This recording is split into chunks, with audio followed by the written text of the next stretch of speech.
So continuing on our list with fallacies and biases, and we will get to cognitive biases soon enough, but I wanted to take care of some of the big heavy hitters up front. And the non sequitur, which really honestly encapsulates all of the formal fallacies, more or less, is kind of one of the big ones, right? And really all that is when the conclusion, regardless of if it's true or not, simply just cannot be deduced by the given evidence, right?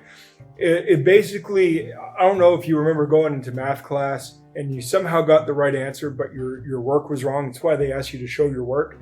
There's even a meme that goes around from time to time that says, this is the right answer, but I have no idea how you got it because your work is entirely wrong. And that is, and that's the best hope for it. But that's kind of a major deal. And we see this in martial arts a lot, right? There's so many faulty if-thens because the ifs cannot possibly lead to the conclusion of the then.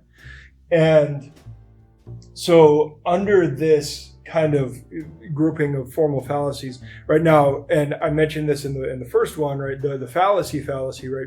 The idea of pointing out that something is a fallacy does not actually invalidate an argument, right? Well, that's also in there and among these, but and the non sequitur is kind of like its own thing, but then also it's kind of like another name for a formal fallacy. But under that, we've got a few that we should look at. So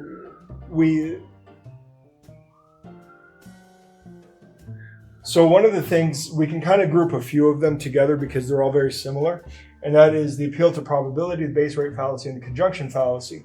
So the appeal to probability basically is, to put it simply, is basically saying because something is possible, it is therefore probable, and that's just not true. Base rate fallacy, basically, it ignores whatever the generalized data is in favor of a very specific piece of data, which again is kind of like saying, well, this one extreme thing is possible despite the fact that the general trend is somewhere else. And then the conjunction fallacy kind of works along with this kind of probability and sampling issue, because in general, the possibility or the probability of two things occurring together simultaneously in conjunction with one another is always less than a thing happening in isolation. And so sometimes because we are given certain framing, right, and we have to be careful of that because, framing rhetoric can actually prompt us into fallacy because that's what it's designed to do. But oftentimes we end up with these framing issues that lead people to believe that let's say a more complex outcome is likely simply because they were fed data in a certain way, as opposed to the mathematical probability actually being more likely in favor of any single event as opposed to conjoined events. So essentially all of these come down to mathematics, right? Whether you're talking actual numbers or just the logic of events and whatnot. What we're talking about is just kind of probabilities of things happening, and you just have to be aware of the fact that generally speaking, we should err on the side of probability, not necessarily on the side of possibility.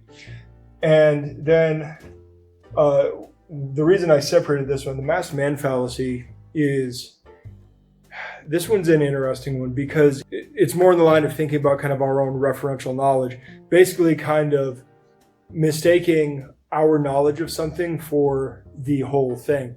It can get a little more complicated than that, but in general, for our purposes here, right? Basically assuming that because we know something or we have observed something, that we know and understand the thing in total. And that in itself is a fallacy because our knowledge, our observations and experiences are often quite lacking in data. And this is something that you see, especially in kind of like the traditional and the old school martial arts world. A lot of times you end up seeing people say, well, this worked for so-and-so, therefore it must be true because I've seen it work. And that could absolutely be so context specific. And that comes back up to base rate fallacy. That could absolutely be so context specific that it's still not a good metric, right? Again, because just because something is possible doesn't necessarily mean that it's probable. And I certainly encourage you to go and do the reading on the rest of these to understand them a little bit better, right? But what we're really looking at here is the side of the formal fallacies it's really just about the math of it, and about the fact that we probably don't know as much as we think we know, and that it is very easy, depending on framing and rhetoric, or depending on our own cognitive biases, to actually conflate specific events, occurrences, knowledge of things with the things in total. It is very easy to think that we have more figured out than we do. And it's quite unfortunate. One of the most common examples that we see in martial arts these days is, well, I've never seen it pulled off in MMA, therefore it can't possibly work. And that is, in fact, a non sequitur. Not only are there many, many, many more contexts than MMA to prove something does or does not work, but the fact is that techniques working, or strategies or tactics working, are also incredibly specific to the scenario. And it is just very, very difficult to come to a very specific conclusion out of very general data. And so we have to be careful with how we run our jargon around this stuff. We have to be careful of how we frame things. We are not politicians, and I don't want any of you guys to be politicians. I want you guys to be honest, truthful coaches and trainees and students. And we're just trying to understand this meat machine that we have, that we're all driving around, and how to kind of make it interact with other meat machines in a way that is to our benefit. So with that, I will talk to you guys later. Good journey. Hey, thanks for watching. Like, subscribe, share, do all the other social media stuff. You can check out our other socials, as well as take a look at some of the merchandise that we have for offer in the links below. And if you happen to be in the Phoenix metro area, stop in, come in for a class, come in just to say hi. We'd love to meet you. Until next time, good journey.